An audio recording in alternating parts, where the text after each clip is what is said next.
삼성전자 이재용 부회장이 결국 다시 구속 수감됐습니다. 법정 구속됐습니다. 이 부회장은 질끈 눈을 감았습니다. 실형 선고 재수감된 내용 살펴보시죠. 국정농단 관련 파기환송심 징역 2년 6개월이 선고됐고 바로 법정 구속됐습니다. 또 들어간 겁니다. 경영권 승계 작업을 위해서 박 전 대통령에게 부정청탁을 했다는 혐의고요. 뇌물 횡령액 86억 원이 모두 다 인정이 됐습니다. 이재용 부회장 측의 변호인 이런 반응 보였습니다.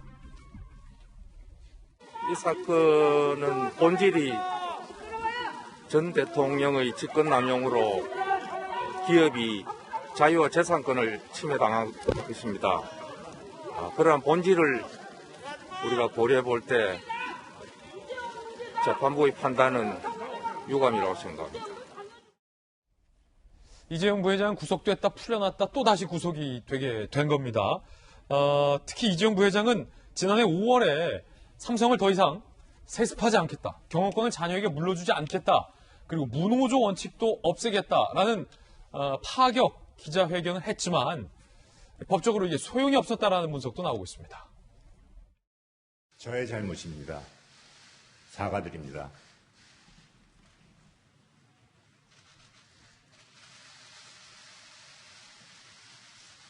저는 이 자리에서 분명하게 약속드리겠습니다. 이제는 경영권 승계 문제로 더 이상 논란이 생기지 않도록 하겠습니다. 법을 어기는 일은 결코 하지 않겠습니다. 저는 제 아이들에게 회사 경영권을 물려주지 않을 생각입니다. 이재용 부회장의 재수감에 엇갈린 반응들이 나오고 있습니다. 먼저 전국경제인연합회 측은 매우 안타깝게 생각한다. 삼성의 경영활동 위축이 한국경제에 악영향을 미칠까 우려된다라는 입장. 경제정의 실천 시민연합은 1심에 5년형에도 못 미치는 형량이 적용됐다. 현상 유지와 눈치 보기에 급급한 기회주의적 판결이다라는 입장을 내놓기도 했습니다. 이재명 기자. 지난해 5월 이재용 부회장의 기자회견, 삼성 내부에서도 반대가 많았다는 얘기 들었습니다. 그런데 결국에 어제의 선고를 앞두고 유죄가 무죄로 바뀌는 것을 삼성 측도 기대하지 않았을 것 같아요. 분위기를 들어보니 결국은 구속이 되느냐, 집유로 구속을 면하느냐의 순간을 어제 앞두고 있었는데 결국 법정 구속이 됐다. 결국 경영권을 물려주지 않겠다라는 선언, 노조를 만들겠다라는 선언, 대국민 사과 등등이 꼭 비단 구속을 면하기 위해서 발표했다라고 단정할 수는 없습니다만 지금 결과를 놓고 봤을 때 어떻게 생각하십니까? 그렇죠. 그 사과 자체는 경영상의 필요로 해서 했다 이렇게 봐야 되겠는데 문제는 이거 같습니다. 그러니까 어제 파기환송심에서 핵심은 사실 유무죄는 아니었죠. 이미 유죄는 확정된 상황이었고 양형을 어떻게 하느냐의 문제였습니다. 그런데 이제 뇌물액이 50억이 넘으면 징역 5년 이상을 선고하게 되어 있습니다. 그렇게 되면 집행유예가 불가능한 거죠. 그런데 뇌물액 수가 86억이기 때문에 사실은 집행유예가 불가능한 상황이었습니다. 그런 상황에서 재판부가 삼성의 준법감시위원회를 권고했죠. 그러면서 이 준법감시위원회를 통해서 실질의 감시가 이루어진다면 그 기업 내 부정부패 같은 걸 막는 그런 실질적인 활동이 보장된다면 양형에 반영할 수 있다. 이런 식으로 이제 얘기를 했던 거죠. 그러다 보니까 지난해 2월 달에 삼성 준법감시위원회가 출범을 했고 거기에서 이제 지금 얘기했던 경영권 승계라든지 무노조 경영 폐기라든지 이런 것을 권고했고 그것을 받아들여서 지난 5월에 지금 보시는 것처럼 이제 이재용 부회장이 직접 나와서 사과를 했던 건데 결국 어제 재판부에서는 준법감시위원회가 실효성이 없다. 활동이 미약하다라고 해서 사실상 받아들이지 않았고 또 양형에 그래서 참작하지 않았습니다. 글쎄요, 그러니까 처음부터 이 준법감시위를 법원이 제시했을 때부터 한쪽, 삼성 쪽에서는, 기업 쪽에서는, 이건 재판부의 월권 아니냐, 경영 간섭이다, 이런 이제 주장이 있었고, 또 반대로 특검 쪽에서는, 검찰 쪽에서는, 아니, 그런 걸 만든다고 해서 양형에 참작한다는 게 어떻게 법적으로 그것이 근거가 있느냐. 그러니까 양쪽 다 반대한 상황에서 재판부가 그것을 제안해서 삼성이 받아들여서 했는데, 결국 실효성이 없다. 그러다 보니까 재판부가 그냥 무리하게 재판을 좀 진행했던 것 아닌가. 그러니까 이 판결 결과와 무관하게 라는 비판이 나올 수 있고 그런 대목에서는 재판부도 다시 한번 생각을 해봐야 되지 않을까 싶습니다. 주가는 급락했고 삼성그룹의 시총 28조도 증발했습니다. 지난 15일 기준으로 803조 5,190억 원 시총이 하루 사이에 28조가 날아가 775조 5,550억 원. 삼성전자 주가도 징역 확정, 법정 구속에 3.4% 낙하를 했다. 최대폭 하락치라고 합니다. 삼성은 비상경에 돌입했다. 비상사태 직면했다. 외신들은 경쟁 기업과 사투해서 어려워졌다라고 조금 야멸차게 진단을 했고, 이 부회장이 당분간 옥중 경영이 예상되고 좌초된 뉴 삼성 투자는 전면 중단의 위기를 맞게 됐다. 총수 부재 리스크로 대형 M&A 엄두를 못 내 경영에 차질을 빚게 됐다라는 목소리도 삼성 내에서 나오고 있습니다. 김광선 변호사님, 시총이 바로 이렇게 영향이 있군요.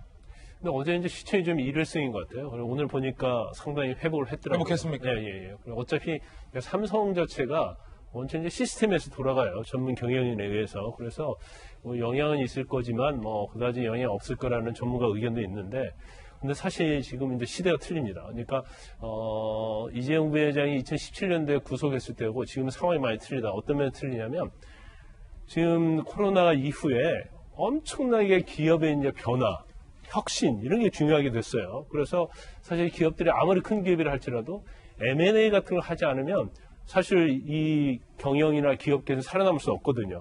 그러면 지속적으로 M&A를 하고, 특히 이제 삼성전자는 반도체가 주력 아닙니까?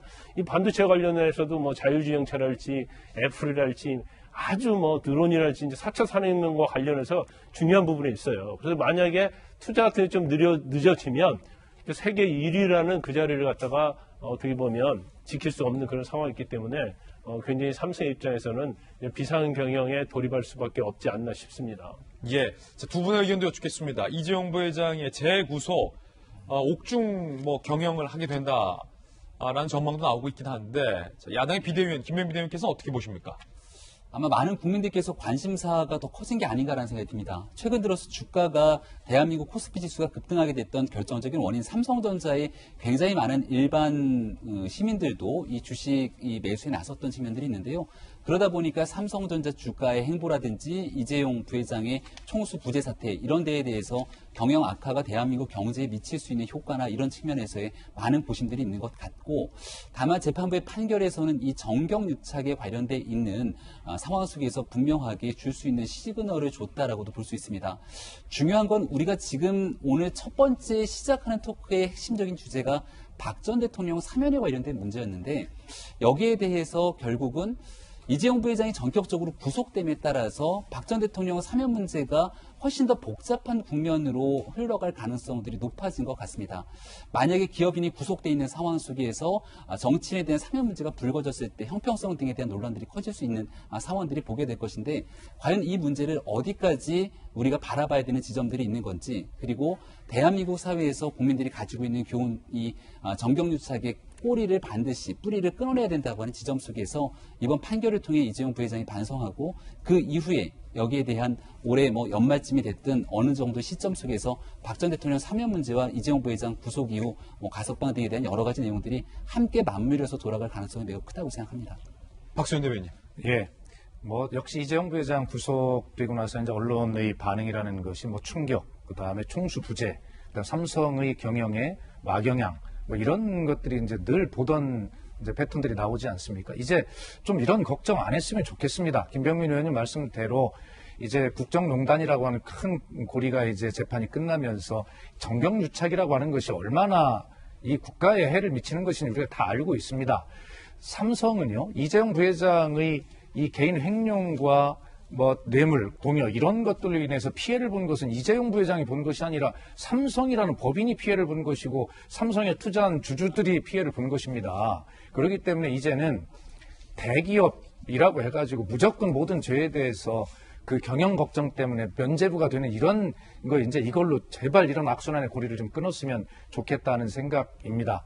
재판부가 준법감시위원회라는 것들을 만들어서 이 어떤 쉽게 얘기하면 양형에 반영하고 봐주려고 했던 그런 시도가 저는 국민의 관심이 높아지면서 재판부가 비록 형량은 5년보다 절반밖에 안 되는 그런 것이지만 결과적으로 국민의 감시에 재판부가 무릎을 꿇었다.